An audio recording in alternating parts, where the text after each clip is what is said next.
Oi, amores, boa tarde, tudo bem com vocês? Espero que sim.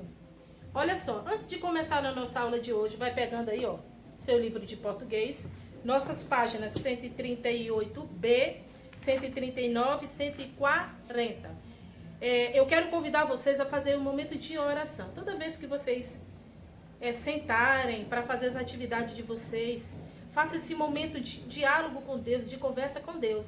Então, toda vez, antes de mandar o link das aulas de vocês, eu sempre peço para vocês fazerem um momento de oração, porque é tão importante quando a gente para conversar com Deus, para chamar Deus de Pai, para fazer a sua oração, para abrir o seu coração para Deus. Então, eu te convido, faz a tua oração. Vai pedindo ao Senhor que vai visitando a sua casa, todas as situações que muitas vezes se levantam em nossas casas, tá bom? Então, faça a sua oração aí, certo? Porque a minha eu faço também junto com vocês, certo, amores? Então vamos lá. Nossa aula de hoje, conjugação. Você pegue lá seu livro, acompanha junto com a tia, tá bom? Enquanto a tia fala, vocês vão aí me acompanhando, tá? Então a conjugação do verbo por. E aí eu pergunto pra você, o verbo por, ele pertence a que conjugação? Então, o verbo por, se você olhar lá no seu texto, antigamente, né, ele vem lá do verbo poer.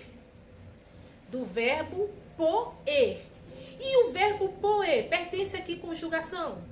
Ele vai pertencer à segunda conjugação lá nas formas nominais. Você vai lá nas formas nominais, que nós temos quem lá? Por isso que eu gosto de repetir.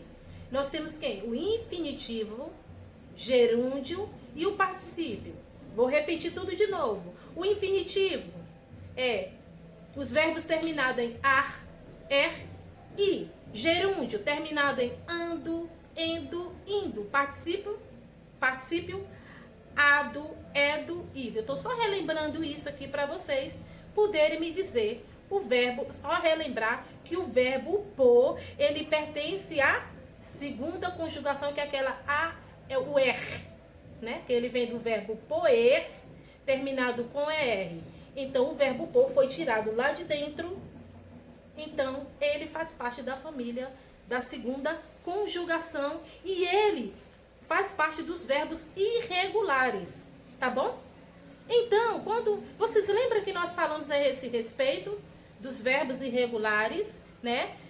Os verbos irregulares, gente, eles não seguem um padrão ali, ó. Ele vai tendo ali os seus momentos de indiferença na escrita, certo? O radical dele, gente, muda. E no final também ele vai tendo alterações. Então, os verbos irregulares são aqueles que sofrem no seu radical aquela base, mudança, né? No término dele ali, tá certo?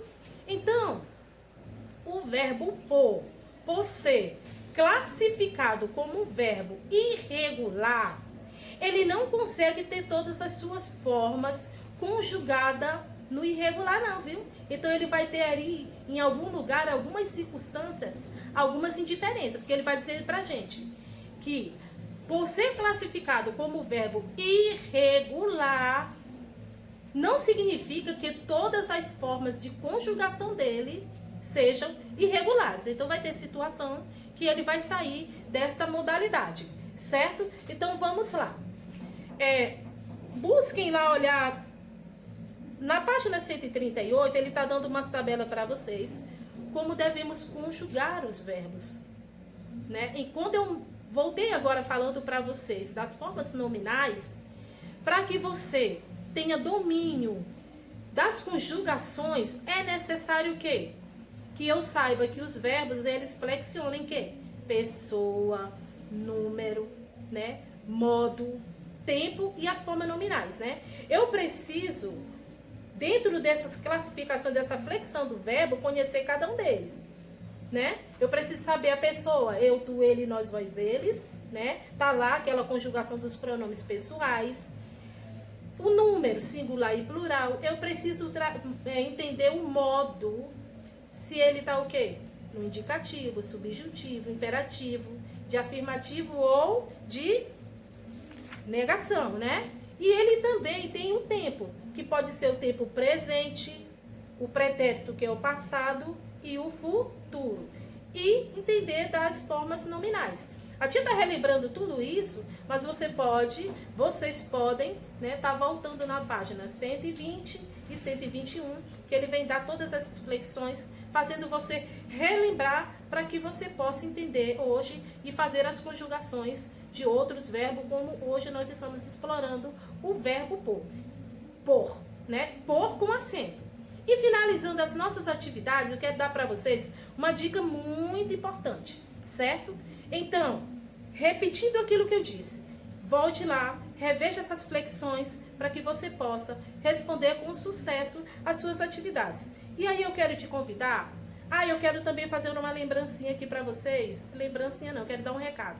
A página 141 nós não iremos fazer ela hoje, em um outro momento nós iremos fazer, tá bom? Vamos dar importância hoje só para o verbo e na outra semana nós vamos pular essa página também. Então vá lá na atividade do seu livro, na página 139b.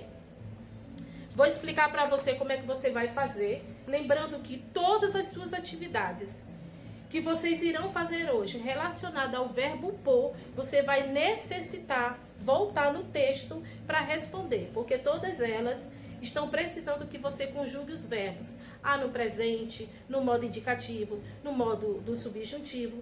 Então, todas as questões vai precisar que você volte no texto, volte lá na tabela que ele está lhe dizendo como você vai fazer as conjugações dos verbos, tá certo? Então, quando você tiver dúvida, você vai lá, chame a tia, mas desde já lhe digo, todas as resoluções das atividades estão dentro dos assuntos que a tia falou hoje para vocês, tá bom? Na dúvida, chame a tia.